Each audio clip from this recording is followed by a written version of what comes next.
Hey you, and welcome to this video where I will help you out how to install Claude AI on PC. And if you want to do this, first of all, we go to Google and search right here, download Claude on PC.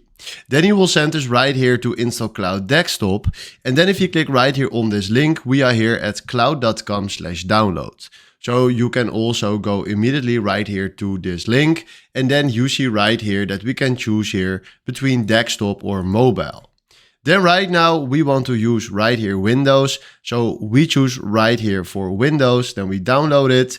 Then we click right here on the Claude setup and then he is installing right here.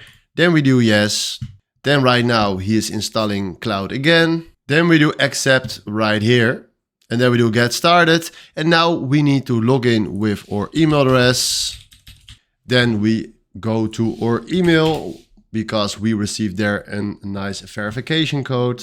Or we can click right here on just sign in. That's exactly the same. There we are. And now we are in. So no, don't give access. Then we do continue. And there we are, guys. Now we can put this one on full screen. And now we just installed Claude AI right here on our PC.